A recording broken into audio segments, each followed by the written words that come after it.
Leo Chesley was born in Cisco, Texas in 1918. He moved to Tyler in 1933 when he was in the 9th grade. He graduated from Tyler High School in 1937 and was a member of the High Y Club. He attended the University of Texas at Austin and was a member of the Alpha Phi Omega fraternity. He married Dorothy Studeville in 1940 and they had 5 children, 3 of which remain in Tyler. Leo earned the rank of Eagle Scout in the Boy Scouts of America. He attended the first ever Jamboree in Washington, D.C. in 1937. He served as the chairman of the Rose City District of Boy Scouts Finance Committee. He was recognized with the 30-year Veterans Service Award. He served in the U.S. Army during World War II, earning the rank of First Lieutenant as an infantryman in the 1st Cavalry Division stationed in Japan. He served as president of the Smith County Tuberculosis Association in 1965. Tuberculosis was still quite prevalent, and the association was formed to aid the eradication of TB. Leo served as president of the Rose Parade Strutters in 1959. He previously served as the executive committee and parade marshal. He served as president of the Tyler, Texas Lions Club. He also served as chairman of the Site Conservation Committee. He was also presented a lifetime membership in Lions International based on outstanding service to the club and community. At that time, it was only the 2nd time such a distinction has been awarded. Leo was a charter member of the Mother Frances Hospital Advisory Board of Directors and also served as secretary. He was an officer and director of the United Fund campaign and served as chairman of the Building Trades Division of the United Fund Drive of 1964. He served as chairman of the Tax Equalization Board of Smith County. Leo served on the Board of Governors of Medical Center Hospital. He also served as a director of the East Texas Symphony Orchestra. He served as director of the Tyler Chamber of Commerce. Leo also served as chairman of the membership committee of the Tyler Area Home Builders. He served as president of East Texas Savings and Loan Association in Tyler for many years. He served in many other capacities before being named president. Under his leadership, East Texas Savings and Loan made thousands of home loans in Smith and adjoining counties, which helped finance the growth of Tyler and East Texas. He served as president of the Texas Savings and Loan League in 1963. The league was a trade association serving 237 members' savings and loans across Texas. He was on the executive committee of the Federal Home Loan Bank in Little Rock, Arkansas. Leo served on the United States Savings Loan League as a committee member in the Insurance and Protection Panel. Leo was a charter member of Green Acres Baptist Church. He served as a deacon and Sunday school superintendent. He served on the executive board of the Baptist General Convention and was chairman of the pulpit committee that called Paul Powell to Green Acres. He was also chairman of the Long Range Planning Committee when the Family Life Center was built. Leo Chesley was a well-respected leader of the community and was loved by all who knew him.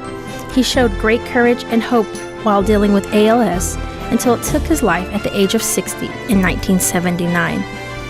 Leo Chesley was a godly man who diligently and faithfully served his country, his family, community, and the city of Tyler, Texas.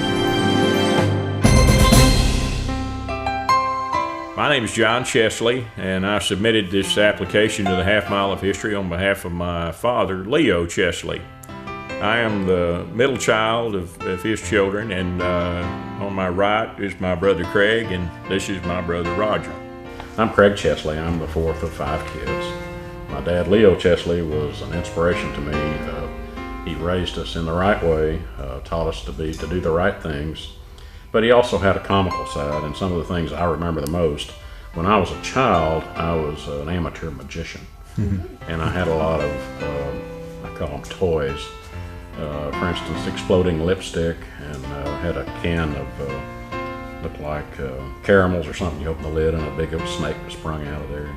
He liked to take those things to his office and play tricks on the ladies that worked there, and he would put them on their break table and just sit back and watch. You know, the curiosity just killed them, and they always had to open them up, and they always fell for it. So I always remember that for the rest of my life, because he used to borrow all of my little magic tricks and take them down to his office. I'm Roger Chesley. I'm the youngest of 5, and Mama loved me best. This is my dad's pocket New Testament. He not only talked the talk, but he walked the walk, and he carried this Bible in his coat pocket, his left inside coat pocket, with him everywhere he went. And he was a man of God, and loved the scriptures and studied them. And every time the doors were open at the church, we were there. And I'm thankful for that, because I was pretty rotten in spite of that. But finally came. Okay, that's enough. We're just agreeing with you. We're just agreeing with you, Roger. I understand, Yeah. but We're on board. he taught us the right way, and despite our mistakes and foul ups, we got through it and came to agree with his point of view about the Scripture and the Lord. Also a great work ethic. He believed in work. He always had a project going, and he would share that project with us. And so I remember that. At the time, I wasn't real happy about it, but it's a fond memory now. He didn't play golf. He didn't do a lot of other things except work. And on Saturday, his idea of fun was to go to the farm and work from sun up till sundown. Right. And expected us to be right along there with him. We were the laborers. Yeah.